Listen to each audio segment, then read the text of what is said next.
Nowadays, as an employer, where they went to college and what they majored in is one of 15 to 20 probably meaningful data points that you have on that person. So I'm a firm believer that whatever shows up when I Google someone's name is actually going to have a more meaningful impact on me as to whether they get a job than where they went to college. Welcome, everyone, back to the School of Greatness podcast. Very excited about our guest, Adam Braun, in the house. Good to see you, man. You too. Now, you were back on episode 56, and at that time, you'd built 200 schools. I don't know if you're aware of that. At that time, you did 200 schools. No, I didn't realize. Today, actually, right? Yep. Well, this is coming out a couple weeks after we record this, but today, in recording time, you just hit 400 schools with Pencil of Promise, right? That's right. It's incredible, man. And when did it first start? So the organization was founded in October of 2008. Our first school was completed in September of 2009. Okay. 2009. So what is that, 8 years ago? Is that right? Yeah, I mean, last probably 7.5 years. 7.5 years ago? Amazing, man. So 400 schools. Mm-hmm. You wrote this book that it's on the New York Times bestseller list. It's called The Promise of a Pencil. And the cool thing about this, which I think is kind of ironic, is that a lot of universities are buying this book for all their freshmen to read as they come in. Yeah. And we're going to talk about that, but you're also starting a new school, a non-traditional type of school called MissionU. That's right. That is essentially telling people why they don't need to go to a traditional college and helping them set up for success for the rest of their life. Yes. So I think it's funny that your book is actually going to talk to freshmen who are already paying a lot for like these college loans and this debt they're going to be in, this 4-year degree, which I have a 4-year degree, and I had a great, I would say, social experience there. Yeah, as did I. An environment in my school, but in terms of the things I learned in class weren't necessarily helpful for what I'm doing. Right. And the way that I was taught on how to learn and things like that, just all through school, not just college, was a challenge. But my experience at my universities were a lot of fun, playing sports and everything else, but actually going to class was pretty much pointless for me. So congrats on the book. Congrats on 400 schools. Thank you. And today, MissionU.com is officially open. Yep. And I want to learn about that in a minute.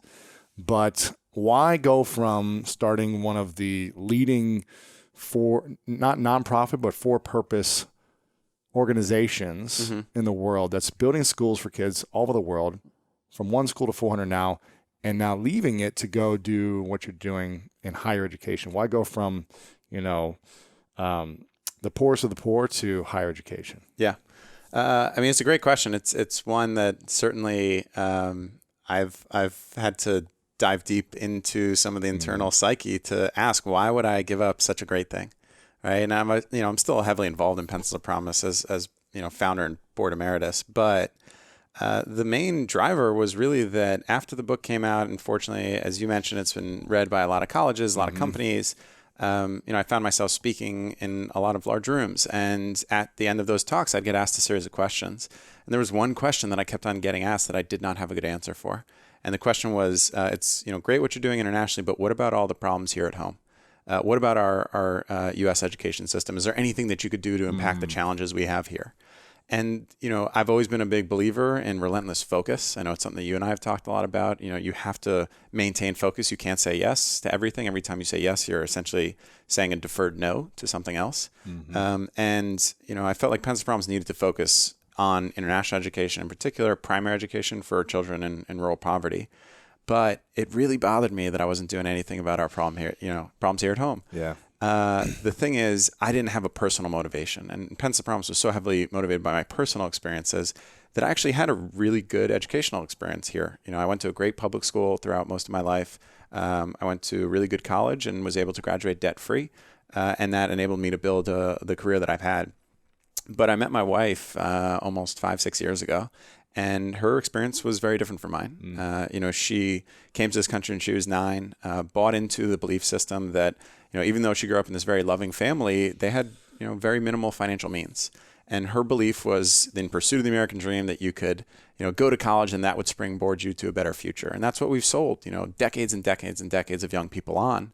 And she went to college for about 2.5 years. And after those 2.5 years, she'd racked up so much debt, and the things that she was learning weren't actually preparing her for the jobs that she was interested in a meaningful way, that she just couldn't justify taking on even more financial hardship to get a piece of paper. And so she left school, she started working.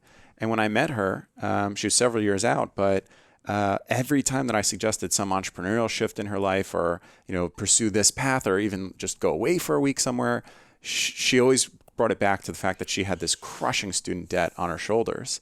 And finally I said, Tehila, her name, tell me the reality here. How bad is it? She said, Adam, I went to college for 2.5 years. I currently have $110,000 of student debt and no bachelor's degree. Oh. And when I learned about that reality, I said, this is crazy, but I think you should declare bankruptcy. And at least you'll be absolved of, a decision that you made when you're 17, 18 years old, based on a system that told you to make that decision. And once we get married, I have clean credit, we can start fresh. Wow. And that was the plan that I planned to move forward with together. And as soon as I suggested it, she said, you don't understand. Student debt is with you for life. And I said, no, that's not true. You can't declare bankruptcy on it. She said, Adam, student debt is the only debt in the United States you cannot declare bankruptcy on. Yeah. And she was right. And once I learned that fact, that's when the moment kind of hit, that it was really hard for me to continue working on Pencil of Promise, even though we were doing such great work, when I was trying to support these children in, remote parts of the world. And yet the person sitting on the couch next to me was actually at such a massive disadvantage because the education system had really failed her. And as I started to read books and speak with kind of the who's who of the industry, what became very clear to me was that Tehila's situation was actually much closer to the norm, and I was the exception, rather than vice versa. Yeah. And, I can walk you through some of the data, but when you really break down the American higher education system, it is fundamentally broken. And I don't think that many people have come out and openly said the belief system that I now have, because we weren't at a place as a society, and the cost of college wasn't at the place that it's at today. Yeah. But I fundamentally believe that the majority of young people that are entering a 4-year bachelor's degree program are making a bad decision. And that has not been the belief for a long time. But when you look at the numbers, it just doesn't make sense anymore. And we need to be, I think, bold enough and brave enough to acknowledge that reality and start to put forward solutions. And MissionU is just that. Yeah, I mean, growing up, it was like my parents were pretty cool about things, but I think most kids' parents were like, you have to go to college or we're disowning you, type of thing. It was like, so there's a psychological fear. There's like a fear of loss with your family and not wanting to let people down. And you just go and you don't even know what you're taking on. Yeah. And you think like, oh, I'll be able to figure it out, or I'll get the job that I need, that I'll be able to pay this off. Even if you get $100,000 a year job, $300,000 in debt is going to take your whole life. Right. And if you have a house and you get married and it's like, unless you live like a poor person all day and you just pay it off. Yep. And the other thing is, a lot of people don't understand how interest rates work on student loans. Yeah. And so, you might have $35,000 of loans, which is the average graduate nowadays. 7 in 10 students. It's not that bad, but it's still bad. 7 in 10 students who graduate will have a loan, student debt. The 7 out of 10. 7 out of 10. Wow. The average student debt is $35,000, just a little bit higher actually this year. But most loans, the most popular loan is a Stafford loan, which is a 6.9% interest rate loan if it's unsubsidized. That hurts. And the average person takes about 20, 21 years to pay it back. So that means you're actually, when you do the numbers, paying closer to $70,000. Oh. And that's for a piece of paper that no longer is going to be a guaranteed pathway to a job in the way that it was in the 80s and the 90s. And the most shocking thing for me that I recently learned was that, I'll ask you this question. What percentage of all students who enter a 4-year bachelor's degree program nationally graduate in 4 years? 65%. So the number is 18%. 18% graduated in 4 years. Correct. Wow. Yeah. It took me 7, so that's why I was averaging it out. So it's just over 50% will graduate in 6 years. Wow. But we think of it as a 4-year program, and you look at the cost. When I was in college over 10 years ago, an expensive school was like $40,000 a year. Right, a year. Now, schools are $70,000 or more. That's crazy. And you're not going to graduate likely in 4 years. It's 4, 5, 6, and so you take that summer program and it's extra $20,000 here. It's So the costs are so wildly out of control, and then at the same time we have this huge issue that the skills that you're learning in college don't aptly prepare you to enter the workforce. And so we need to recalibrate what the reality of higher education should look like. And that's really what we sought out to build. Why are kids going into college still if it's $80,000 a year and they know there's no guarantee? Because like it used to be, 20 years ago or something. I think it's a number of factors. First off is that their parents are still firm believers in the system because their parents benefit from this system. Right. When their parents went to college, you could work your way through college and pay it down, even while you were in college, maybe a little bit after. Right. For many of them that didn't go to college, it's always been this kind of golden ring out there that I didn't go to college and therefore, my kid's going to go to college one day. It's this system that we've put in place. And now the wheels have kind of continued to turn and they're so powerful that there's not a lot of people that are questioning whether it's the right path or not. And, my belief is that for some people, college is the right move. If you're able to get into a really good school, of which they're not, frankly, that many, that I think the return on investment is there, then it's probably worth it. And ideally, if your family can pay for it or if you get close to a full ride. Yeah. But there's millions and millions of students that are entering this system that should not go to college. And I think a large driver of it is just this societal belief that it's what you're supposed to do. Yep. And that was okay when it wasn't as expensive as it is today. Yeah. A buddy of mine, you may know him. His name's Alex Shulman. He's a dentist, my dentist in New York, actually. I think he racked up, and I think he'll be okay with me saying this, around $400,000 in student loans for dental school. Right. Now, but dental school, you're gonna make money. He knew exactly what he was getting into. Yeah. He knew the purpose of it. He was excited about it. He was like, I don't mind this debt because it's going to help me give all the skills that I need to make all this money back. I know when I'm going to make it back. I've got the job right afterwards lined up. I've got, I'm opening my own practice. He knew the route. But 90% of people probably are going to get bachelor degrees in subjects that aren't giving them a clear pathway to how they're going to make that money back. Right. Or the job they're going to get, correct? Yep. And you were telling me before we got on here, that you have an application process and you were looking through all these different applicants. You tweeted it out and you got 250 people to do an internship for MissionU. And you said there were people from Stanford and all these other big schools, but the star was someone that didn't even actually go to college, right? Or went to a small college. Chose not to go to college at all. But in the application, she rose to the top as the best person. So was before, 10, 20 years ago, it used to be if you had Stanford on your resume or Harvard, you were going to get a job. Yeah. But now it's more about what? It's more about the personality type. It's more about the energy, more about the soft skills. What are you looking for? So the reality is, call it 10 years ago. Maybe we'll go 15. Yeah. 15 years ago, if you are an employer and you're looking to make a hire, the only data that you have on that person is where they went to college, what they majored in, and what their transcript provides. Their GPA maybe, or right. So you looked at the courses that they took, and that proved to you that they knew the thing that you wanted them to know, right? Nowadays, as an employer, where they went to college and what they majored in is one of 15 to 20 probably meaningful data points that you have on that person. So I'm a firm believer that whatever shows up when I Google someone's name is actually going to have a more meaningful impact on me as to whether they get a job than where they went to college. What you Google them about. Yeah. Wow. Yeah. When I Google them, whatever shows up is actually going to have a bigger impact on whether they get a job eventually than just the name of the college they attended. I've never looked at a single transcript of anybody that I've hired, right? And, the organization I founded and when I worked at Bain previously, I've hired collectively hundreds of people. I've asked a lot of people if they've ever looked at a transcript. No one's looked at a transcript. I don't even know if I've ever checked if anyone's actually graduated from the institution. So what really matters is where you went to college now provides one sorting mechanism that I know you're qualified to get into this school, and that means certain things about you. Right. But what's actually more important to help get a job is first and foremost, how do you present when you're in the room? To even get the interview is often going to be based on the set of kind of resume and public portfolio of work that you have out there, likely on the internet. It's also a combination of soft skills that are not necessarily demonstrated on where you went to college or not. Maybe some references of people that have worked with you before. Do you get a foot in the door because some close relationship makes an introduction to the company that you're trying to land at?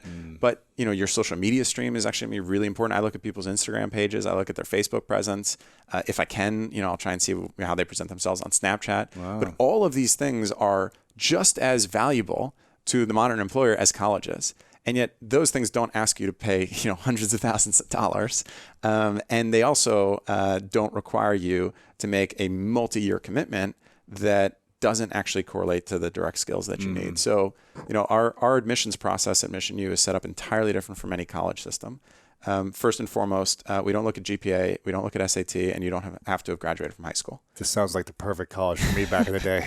But here's the reason for that. I mean, look at how successful you've become in your career. Yeah. And you are an example of what turns out to be millions of people who don't necessarily thrive in an academic environment that judges them based on standardized test scores and a very regimented system. Right. I had to take the SATs twice because the first time I didn't have a high enough score to get into college and play football. Yeah, I know multiple people that went through it. Yeah. At the same time, if you look at the graphs of wealth compared to SAT scores, they are perfectly aligned with one another. The SAT score is almost a direct proxy to personal family wealth. Really? Yeah. I mean, directly, because it's something that you can study and prepare for. It's a very specific type of test. So we throw all that out the window. We're not interested in past test scores. We're interested in the future potential of any individual that's going to come into our program. So, there's 4 simple steps. The first is you tell us a little bit about yourself. Hopefully we get to know you. What are your aspirations, your dream companies? The second is an admissions challenge. It happens online. We ask a series of questions that really get to the root of how do you solve problems? Do you have critical thinking abilities? The third step of the process is a group challenge in which you are put in a Zoom room. So we use live virtual classrooms, and you're given a prompt. And it's you and 3 to 4 other students. You arrive, you have 45 minutes, and you're given a prompt. An example of one that we're currently using is autonomous vehicles. They're coming to our society. We're going to have self-driving cars. Will that have a net positive, net negative, or net neutral impact on our society, and why? And you as a group have 35 minutes to create a presentation. And the last 10 minutes, you're going to present to our staff member. And you'll self-assess, you'll assess your peers, and then our staff member will watch back the recording of how you did as an individual and as a group, and you'll get a score there. And if you do well, then you advance to a final round individual interview.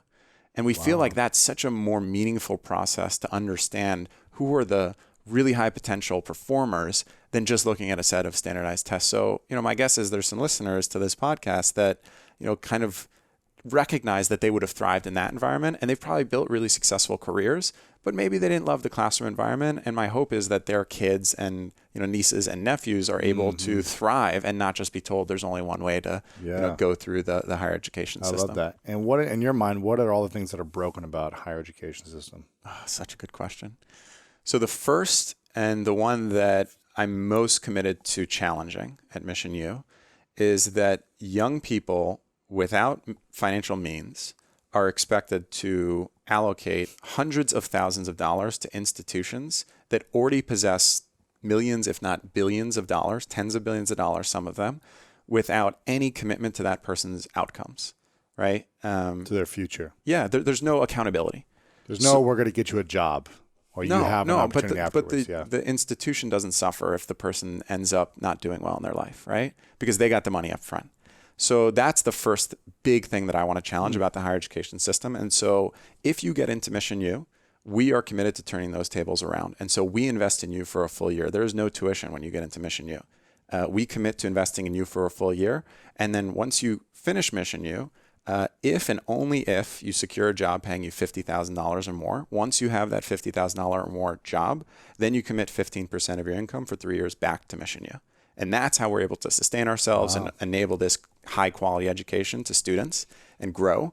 But at the same time, we from day one are saying that we're going to tie our outcomes and our well-being and our success to the outcomes and well-being and success of our students. No other education system is holding themselves to that standard that you're aware of. No. Everyone else to pay up front.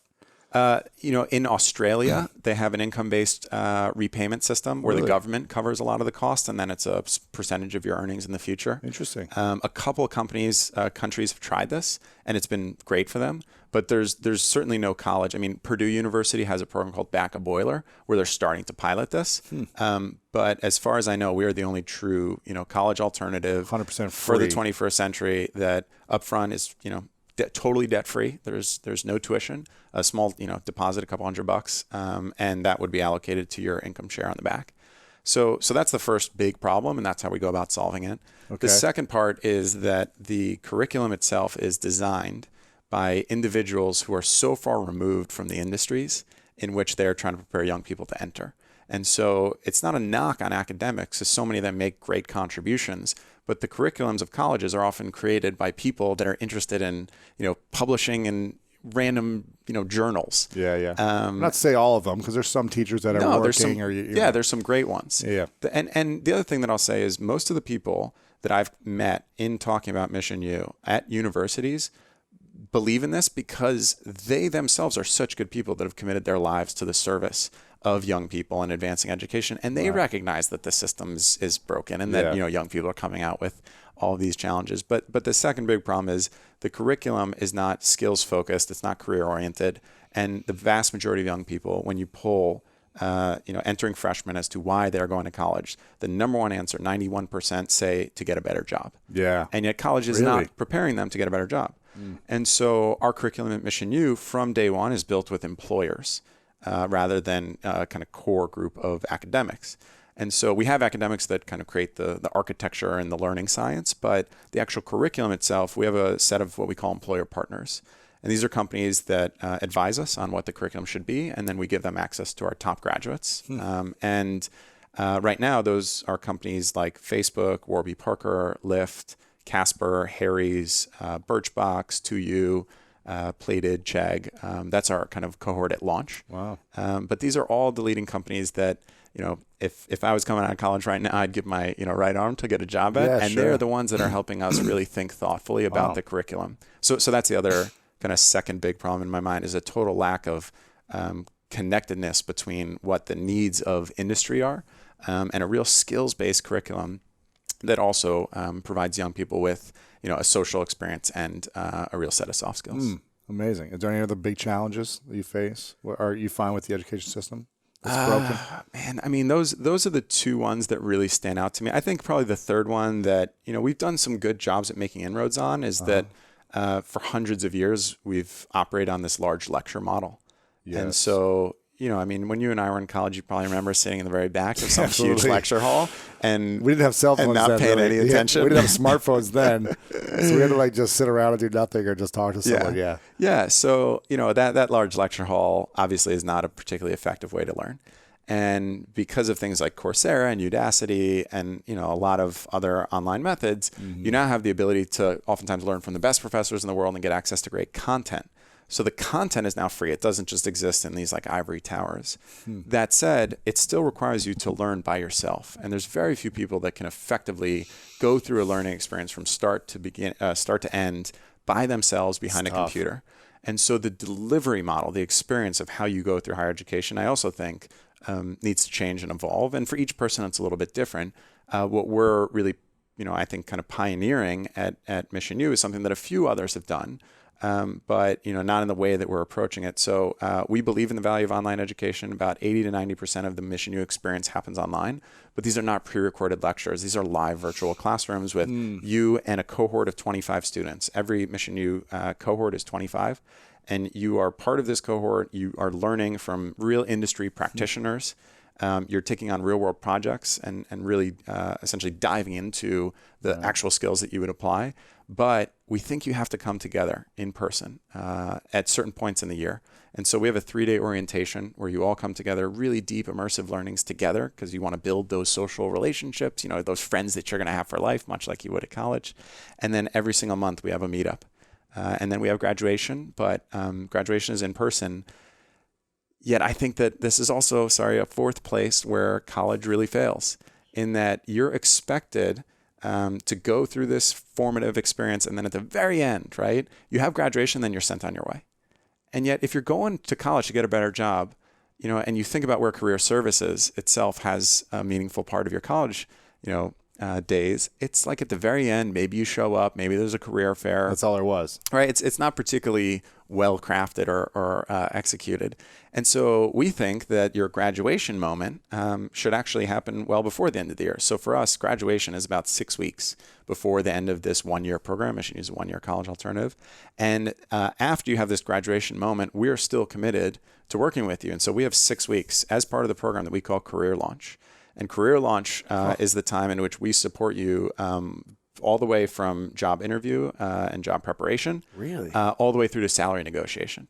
Wow. You'll negotiate for them. we'll help them essentially through that negotiation process. Huh. Because I think back to when I was, 22, 23, I didn't understand how to negotiate. Fortunately, I had family around me that could somewhat help me. But as you know, all of these things are learned skills. And almost every person I've talked to about this, even those in their 30s and 40s, are like, geez, I wish somebody taught me salary negotiation now in my career. And we think that young people should be prepared with those things early on. And that should be a part of, your higher education experience. Powerful, man. What's been the biggest challenges for you guys in kind of getting those off the ground and convincing people that this is the right thing and all these other things? I think any time that you have a big idea and that big idea exists in a reality that has not yet come to life, you have to overcome so many internal hurdles because you have to believe in something that no one else has seen before, that no one else has created before. But you have to believe with optimistic intent that the world is going to move into that place that you foresee it going to.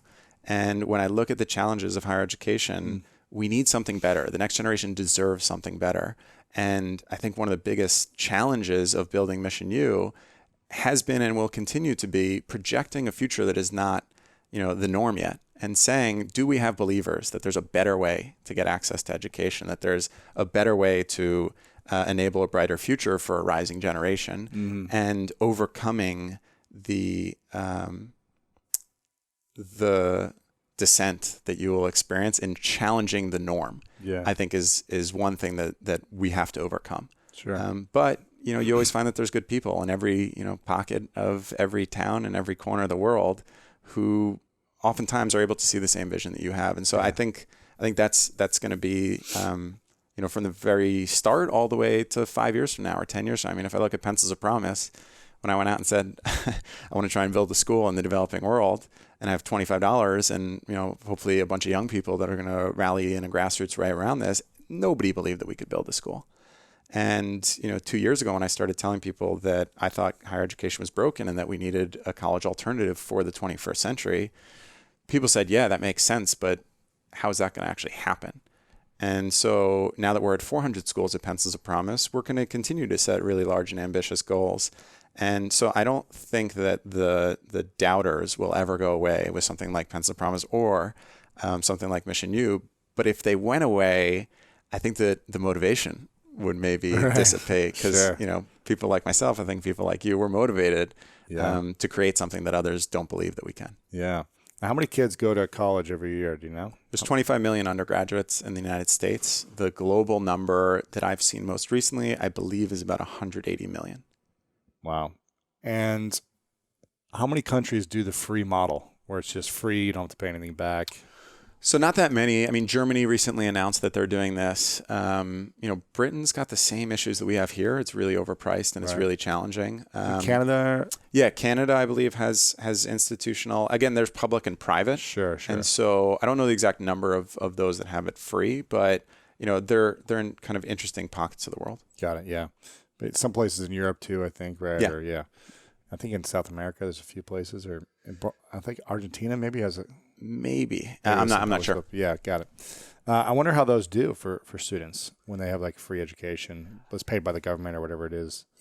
So in Tennessee, there's something called the Tennessee Promise, and Obama referenced this at his State of the Union 2 years ago, and he said, we want to roll this out nationally, and of course they never did.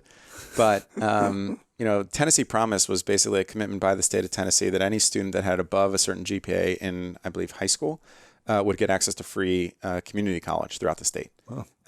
And as long as they retained a certain GPA while they were in college, they would have access to it. So that was this model that people are interested in exploring. Now, Chattanooga State University, or State College, one of the 14 schools that are part of the system, happened to invite me to come down because they had used my book as a common read. And so I went and I spoke at this school and I spent time with these students and some of the deans. And I asked the dean, what is the completion rate? You guys have this Tennessee Promise. And the number I believe that he shared with me was 16%. People complete free education. Right. And so the challenge, at least that I foresee, is that when you make something entirely free and people don't have real skin in the game, it's tough to really hold them accountable to the end result that you're both seeking together. And so, even in running and building this nonprofit over the years, I found that when people offered free services to Pencil of Promise, I'd say, let us just pay you a small amount. That kind of contract between two Keeps you people that you're accountable. exchanging some type of value, I think is important. Yeah. And do you think because MissionU is going to be free, but they're going to see a job at the end, there's some accountability there, or you're kind of guaranteeing this? Yeah, I mean, the way that we look at it is it's debt free. That said, at some point in time, you will have to contribute dollars back for the services that we're providing. I mean, we're investing tens of thousands of dollars into every student that we're going to take on. And in order for us to be, an ongoing institution, we need to recoup that at some point. Got it. But we believe that we should share that risk with the student. In fact, we'll take it on up front. And the Tennessee Promise, they're not promising these schools to get a job afterwards either. So you can come to school, but then there's no promise afterwards. Right. Correct. Got it. Yeah. Now you just had two kids, twins, right? Boy and a girl. Yeah. Dylan and Bela. Dylan and Bela. So cute. And a few months old now. Yep. What's that like being a new dad? It's the best. I mean, it's exhausting. It's absolutely exhausting. I never knew that I could sleep this little. I never knew that I could love this much. I never knew that I could, live with my heart outside of my body in the way that I feel like I am every single day. And, it gives you, I think, a renewed sense of priority and purpose. That's probably the thing that I would distill it to, is having children gives you a renewed sense of priority and purpose, because you look at how you spend your time very differently. Things that I would have done before, of course I'll go for drinks with this person, or I'll go to that brunch, or I'll take that trip to spend time at that conference. You kind of recognize, especially when you have twins, that now you're missing two sets of experiences that you can never get back. And, these kind of micro moments that they're experiencing every single day, and the growth that they're, incurring as this little human is so incredible that I want to be there for as much of it as I can. Wow. And so, it's changed my priorities and how I spend my time. And then from a purpose standpoint, I told, my wife this, I think like the first or second night that we brought them home from the hospital, and they were in the hospital for about 2 weeks in the NICU because they were, small and came a little early. But, most of my life, I would say the first, 30-ish years, was really committed to living as kind of big as I could. I wanted to walk into a room and have people know what my name was. And I wanted to make an impact in the lives of others in a way that transformed their well-being and as many people as I could.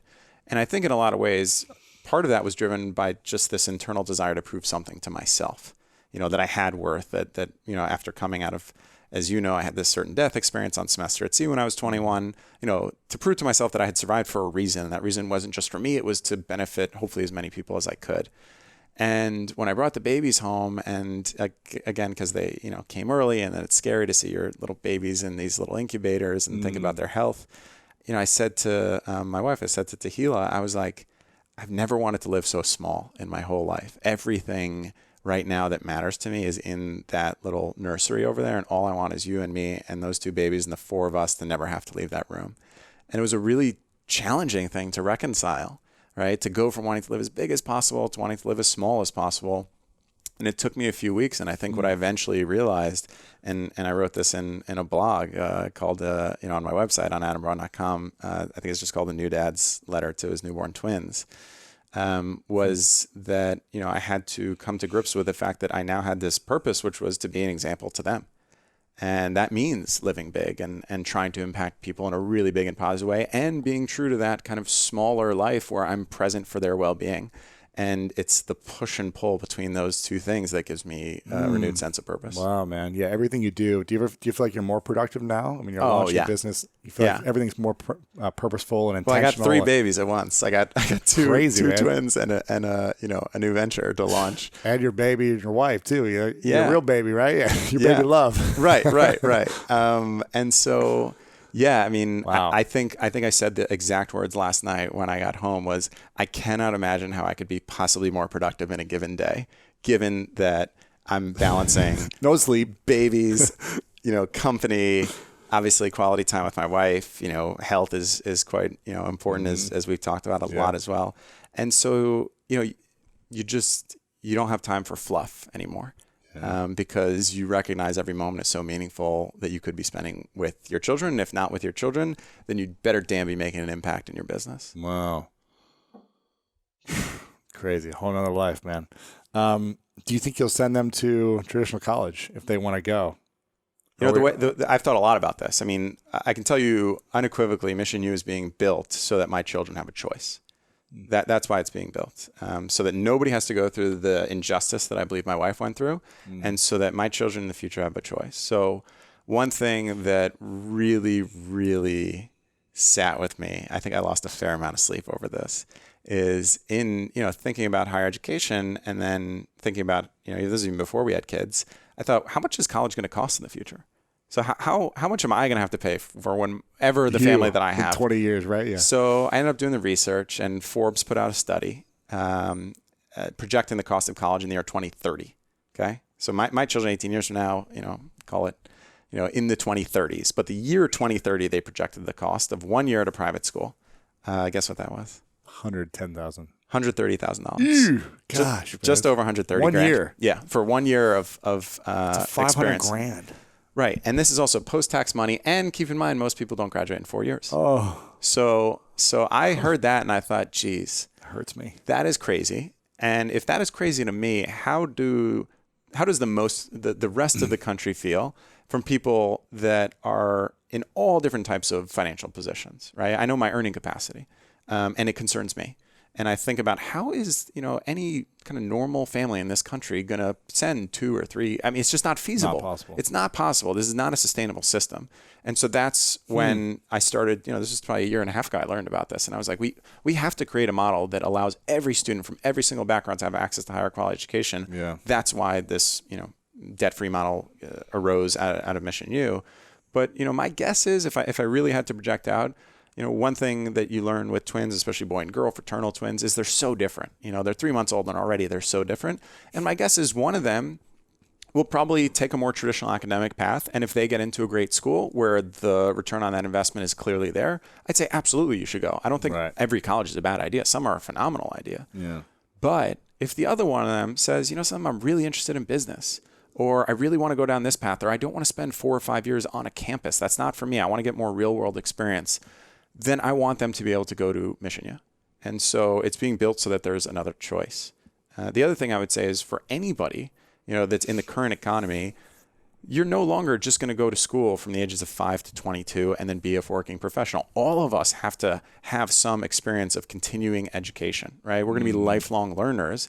And so it doesn't make as much sense that you should have to spend 4 or 5 just in a learning phase. It makes more sense to spend a shorter increment of time both learning and then also implementing, right? Then you go into the workforce, maybe you go back to school, maybe you take, a month-long program, maybe you take an online course in your evenings. Yeah. But that whole landscape is going to shift. And so if one of my kids wants to go to college, if they get into a good college, then I'll certainly tell them they should. But for the one that might not, MissionU is going to be there for them. Do you think there will ever be a time, and if so, when this model will actually crumble, where they actually have to go free or some type of super cheap model, or they just go out of business? Yeah, I mean, there's another person, a guy named Ryan Craig, who I've gotten close to, who writes a lot about this. And I believe in his theory, which is that we're going to see something very similar to what happened in retail.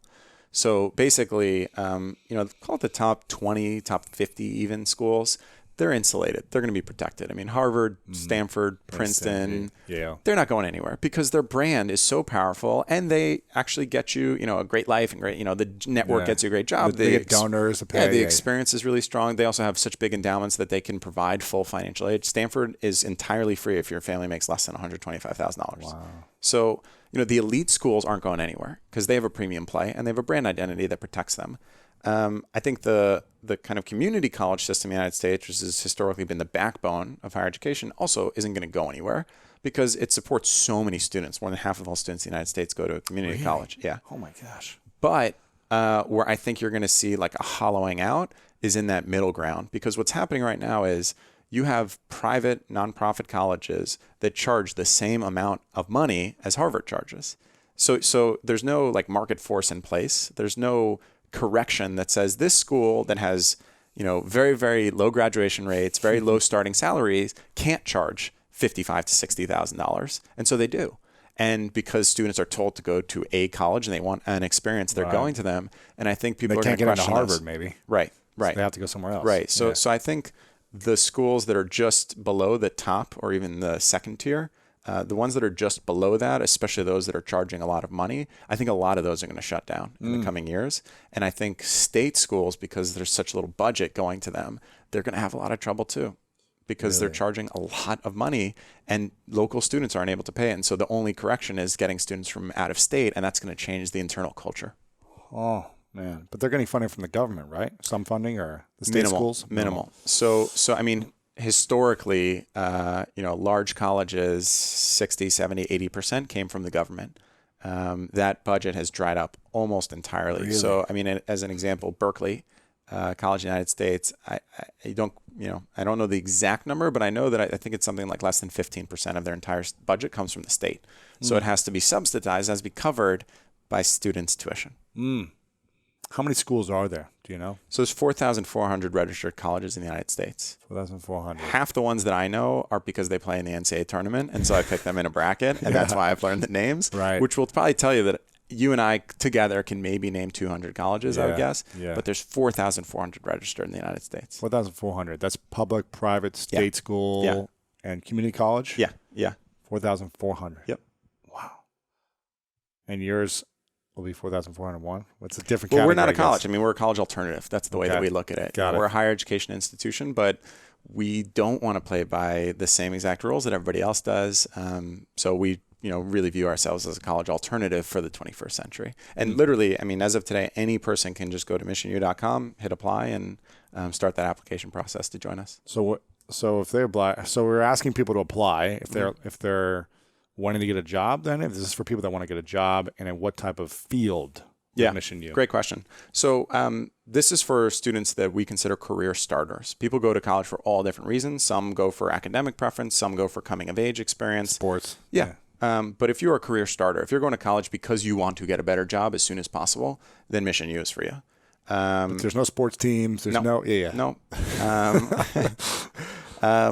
think that you could sign up at the local YMCA and go play ball there. Intramurals, So in terms of the initial track of focus, what we call a concentration, what we're launching with is data analytics and business intelligence. That's the kind of initial track. Now that is 1 quarter out of the 4 quarters you spend. The first quarter we call foundation. It's 8 hard skills that we think will make you incredibly valuable at any company. These are things like public speaking, business writing, Excel modeling, project management, a whole host of those. There's 8 of them that you're trained on. And you're learning these by doing real world projects too. The second one is all about soft skills. That's our second quarter. We call it discovery. We also have a bit of that kind of coming of age experience where you do deep introspective work, trying to understand where you want to point your compass in life and why, as well as what we call essential knowledge, which is things like how do you balance a checkbook, how do you pay taxes, stuff that are never taught in school. That's all part of discovery. That's our second quarter. Our third quarter is the intensive, really immersive sprint on your specialization. So that at launch would be just data analytics and business intelligence. But as we grow, we want to add more focuses so that like a college, you can choose your track. Interesting. And then the fourth quarter, you're broken up into small teams and you act as agencies working on real clients, mainly nonprofits and social impact businesses, so that you can build a real public portfolio of work and prove that you've done the thing that you're going to get hired for. So it's like an internship, but it's an internship that we actually kind of control, and therefore you can scale with quality. It's not an internship where you're just getting coffee or right. Internships doing social media management or something, whatever. Yeah, I mean, internships are super valuable, except the quality of them is really difficult to control because it really depends on the company you work for and the manager. With this approach where we're essentially breaking up into agency and then having you align with real world clients, we're the ones that are overseeing the quality of your experience. Because an internship for an employer sounds good. But actually bringing someone on and realizing can be more work. Realizing they have no clue what they're going to do. Yeah. They have no clue how they can help or do anything to improve my business or this company or whatever. Yeah. And you're like you said, they're more work. It's a lot of energy, a lot of I need to train this person. Right. And then they don't have training programs for interns. Yeah. They don't have someone leading that. So they just kind of get left by the side and say, okay, we'll just shout at these people and here's some spreadsheets. And I mean, the way I've described it, I wrote a blog about this, I think a year or two ago, but I wrote it because of someone that I hired and I wanted them to understand how I manage and how hopefully they could really be a star performer. But The way I think about it, there's three types of people, and they have three different approaches. Interns come in at a company and day one say, what can I do? How can I help? What do you want me to go and lead? Employees are the second category. Employees come in and say, here's what I know how to do. Here's where I think I can add value. What do you want me to go focus on? Right? And then you have executives. And executives come in and on day one say, I looked at the challenges of the business. I've identified where the holes are. Here's the three things that I'm already starting. And here's the three ideas that I have for us to go execute going forward. And I think anybody that comes into any company, if they take that executive mindset and approach, even if they're an intern, they will rapidly grow through the ranks. It's true. If you think of how you can solve problems and see what's working, what's not working. I always talk about that. Like figure out what's working if you want to work here or if you want to intern or whatever, then show me what you're going to do that's going to help bring in more business. Yeah. Make something easier. Right. Streamline something more efficient, whatever. Totally. If you can't show me that, then it's more work for me to train you. Right. I mean, some of the best advice I ever got in my career, my first, job out of college, I was working at Bain, arguably the top, training in the world. And there was a superstar who was in my bay, the area where we sat. And he said to me, it's very simple, Adam. The best thing that you can do is make your boss's life easier. That's it. You make your boss's life easier. Make them think. You make their life easier and you will be successful in any job you take on. And it was so simple, but I've seen it be so true over now, a decade or so. Wow. So how can people start thinking differently on how to be kind of self-starters or problem solvers as opposed to just tell me what to do? Yeah, I mean, I think a lot of it is certainly mindset, right? I mean, there's a mindset of scarcity that says other people have to tell me how to go and lead X, Y, or Z, right? And then there's a mindset of opportunity that instead a person, once they adopt it, is able to see themselves as a catalyst for change rather than the reaction that somebody else has driven throughout a company or an organization. And so, I think a large part of how a person becomes more, valuable and a larger contributor to any organization, company, team, whatever they're a part of, is to start by saying, I have certain gifts and abilities, and I have certain ones that I'm lacking. The ones that I'm lacking, I want to invest in my personal growth, and I'm going to make sure that I get as strong as possible in these certain areas. And for the areas that I already possess those skills, I'm going to try and add to the existing kind of foundation that exists in this company. And so I'm going to start training others. I'm going to start, putting together projects, whether I'm asked or not. And eventually it leads to another idea, which is simply there are certain people who ask for, permission. And then there are those who instead ask for forgiveness later. And I find the people that consistently add value are the ones, I got this advice when I was like an intern in college, actually. I was working for a company. I was kind of interning directly for a senior leader. And I asked the general counsel of the company if I could do a certain thing. And that guy looked at me and he said, Adam, asking for permission is asking for denial. Just go do it. And so you just say, no, you can't do it. Yeah. So he said, asking for permission is asking for denial. I was 19 years old and I haven't forgotten that statement to this day. Wow. So how many people do you piss off by just taking action without asking? Probably a fair amount over the years. I've certainly pissed off people by doing it. But, the truth is, I think taking that mentality actually has yielded so many more positive results than negative. Yeah. And if you're always worried about stepping on people's toes, you're never going to probably do anything. Right. There's a great Winston Churchill quote, and I don't know the quote exactly, but it's something to the effect of, if you haven't made enemies, then you haven't stood for something. Mm-hmm. Yeah. What do you think is going to be your biggest challenge with MissionU over the next few years? I think one of the challenges is going to be, we want to grow regionally. So at launch right now, we're accepting applications nationally. So regardless of where you live, you could live, in your parents' basement, you could listen to this and you could say, I want to be a part of it. I would encourage you to apply right now. As we talked about when we looked at our intern class, which we kind of view as our pilot, we turned down multiple students from Stanford and Berkeley, and the superstar that we ended up taking on lives in her, sister's house and chose not to go to college at all. But she was the top performer in, our admissions process, which we ran with them. So I think a challenge is going to be, we're likely, I think, because our team is based out of San Francisco, to have a first cohort in the Bay Area, but we're totally open to where the demand is. Mm-hmm. But I think that as we grow into different cities, because the cohorts, the only requirement is you have to live within 50 miles of your cohort city. to participate. So meeting up once a month. Yeah. And to make sure that you're close to the employers that you're going to interview for jobs at. In that city, yep. Yeah. So I think our challenge is going to be identifying the right geographies to grow into as we continue to scale, because you have to be really thoughtful about it. And the jobs that you're training for have to be relevant to the local economy. And what might be meaningful in New York could be different from Boston, which could be different from Jackson, Mississippi, which could be different from San Francisco. Right. And so, we got to be really smart about the skills that we're training for. But I believe that these are really solvable things. And so it's about, building a cultural movement and then getting the right people behind it. Sure.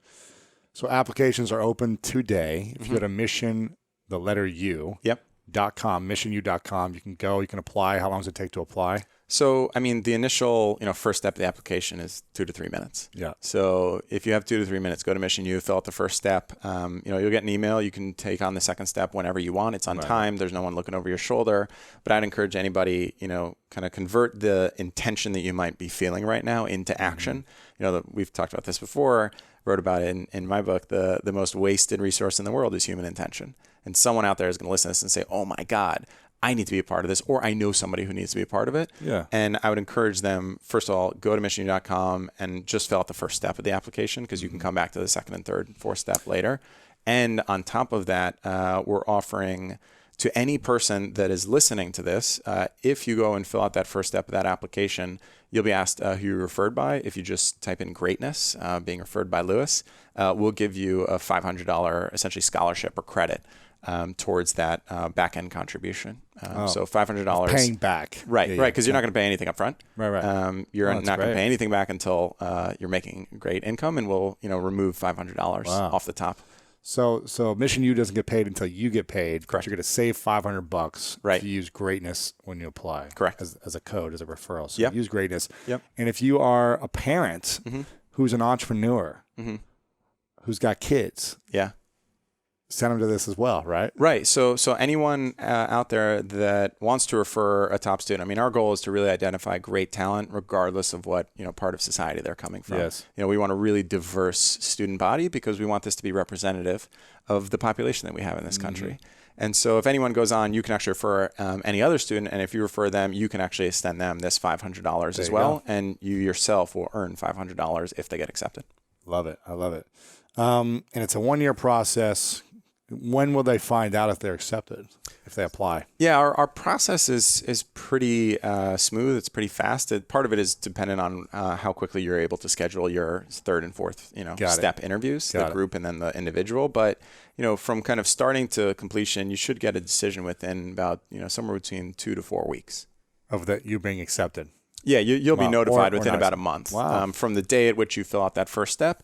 And, we're opening up these applications, and the first cohort of students will start this September. So rather than going, back to school or off to school at a traditional college, we hope you join us at MissionU. Amazing. It's exciting. Any questions you have for me? I've got a few questions left, but anything you have for me? Yeah, anything you want me to ask you specifically? Sure. I would be curious, given your experience as somebody who has educated so many others, why something like this makes sense to you? What excites you about this? Yeah, as an athlete coming out of high school, it wouldn't have made sense because I wanted to play football in school and stuff and sports. But for me, it makes sense because, luckily my dad paid for a lot of my tuition.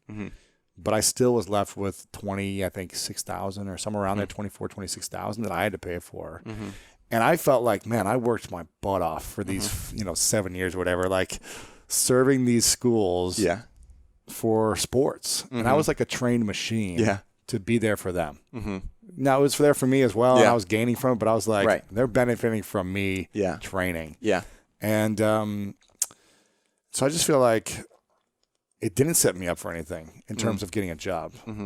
And it didn't give me those skills. Now I had to kind of create those skills in sports and things like that, but I didn't know how to speak in public. I didn't know how to communicate with an audience. It wasn't until I went to Toastmasters for a year and essentially did like my own MissionU, where I was like, I need to learn these skills and find mentors and put myself through a curriculum that's going to work for my life. Learn about how to make money, learn about how to manage my finances, taxes. Like, I didn't know how to write a check in a checkbook. I didn't know any of these things, right? When I was 24. Most of us didn't, yeah. And I was like, bookkeeping, I don't know. So I think it was really like the soft skills that I learned after school. Yeah. How to connect with people, how to open up, how to deliver a message and get your point across. Yeah. How to just have confidence and poise and all these different things.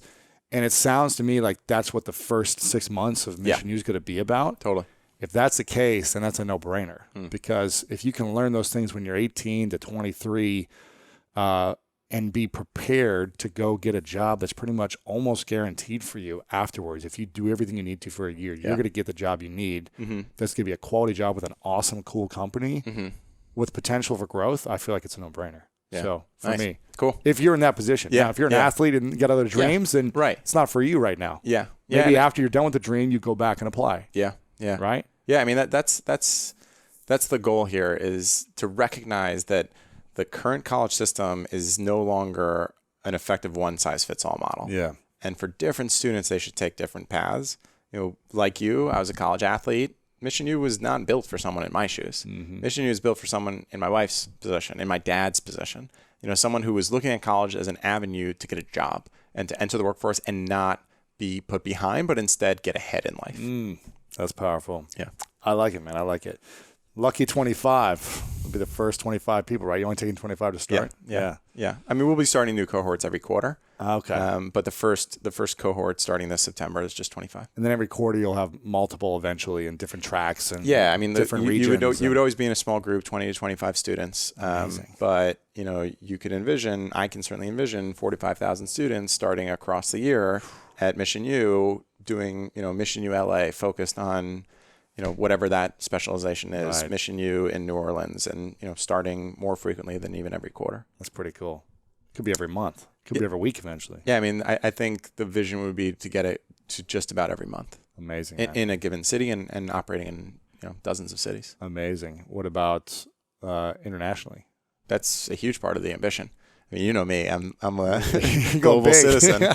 Global citizen. I mean, this is needed all over the place. I love it, man. MissionU.com. A couple final questions for you. This one, I'm going to ask you a different question. I usually ask a question called the 3 truths. Okay. Well, I didn't ask you the first time around. So maybe I'll have you do both. But someone asked me a question yesterday on an interview that I did, and I was like, I'm going to steal this. So, Dr. Lowe, I'm stealing your question idea.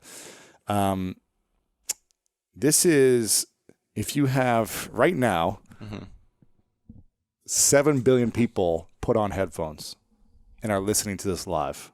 Wow. And you have a moment to say whatever you want to, is it 7 billion people on the planet right now? Yeah. 7 billion. They've all put on their headphones. They can all understand English.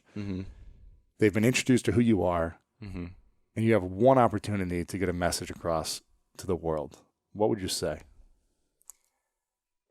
I would say that regardless of who you are, regardless of where you come from, you have some internal truth that you recognize is authentic to your very existence. And that is a little voice that no matter what anybody else tells you to follow is the path that you should be following. And there may be societal norms around you that try and lead you in certain directions, but regardless of what those other outside voices are telling you, always, always, always make the little decisions with your head and the big ones with your heart. I like it. And then this one's called the 3 truths. We'll add this on there. So the 3 lessons that you would say if your book was erased, if your university was gone, and it was the last day, many, many years from now for you, and you got to write a piece of paper and a pen, 3 things you know to be true. Yeah. What would those 3 truths be? First truth would be that your friends are the family you choose, but your family is the foundation of unconditional love in your life, and that you should always deeply love your family members and be there for them at all times. That's the first one. As a new dad, I think about this. The second truth would be that you're only going to get one shot at this life, and you will certainly regret the things you didn't try or do much more than the things that you tried and failed at. And so if you have something out there that, even though it may seem insurmountable, you want to try and pursue, make that effort and put yourself in a position to try the thing, oftentimes that may even scare you most, that you believe may unlock your inner greatness. And the third truth would be that the most meaningful experiences and creations that you will ever be a part of in your life are those that fundamentally serve the well-being of others. Love it. MissionU.com, AdamBraun.com. It's Adam Braun, or is it I'm Adam Braun on social media? It's Adam Braun on Instagram. It's Adam Braun on Instagram. And just Adam Braun on Twitter. Okay. And it's Adam Braun on Snapchat. Got it. Someone else has got Adam Braun on Someone Instagram. Is out there, and he's probably a great Adam Braun. I'm going to acknowledge you, Adam, for a moment, for your incredible friendship and for your drive and your ambition to make, children's education better and also higher education better. I think what you're doing to kind of tackle these problems is so powerful, and to have the audacity and passion to go out and tackle massive challenges that most people don't have the courage to go after is super inspiring to me. So I want to acknowledge you for that. I also acknowledge you for being an incredible father, because I know how much it means to you to have these two little ones running around now, almost running around. It does. And just to know that you have such a great foundation and the family that you have, you're such a good human being, and I know you're going to be an incredible father. So I'm excited for all that to come. Thank you. I'm a little bit scared of when they do start running around. All right, I know, man. Because it's man-to-man defense at that point. But they're 2-on-1. My final question for you. I've already asked you your definition of greatness. I'm going to ask you, what does it mean to be a great man? Yeah, I'm fortunate that I've had some great men in my family to look up to. I think each of my grandfathers, my father, my father-in-law, they're all great men. And so I draw from their example. I mean, I think a great man is somebody who leads by deed and example above all else, and they understand the responsibility that they carry to those who will come behind them in future generations, because saying to somebody that they should be a certain way is almost meaningless compared to how you act. And so my real definition of a great man is someone who leads with integrity, they lead with ambition, they lead with love, they lead with vulnerability, and they lead with tremendous aspiration to improve the well-being of not just their life, but the small circle of those that they love most, and then the large circle of broader humanity that we're all a part of. Adam Braun, thanks so much, man. Appreciate you. My pleasure.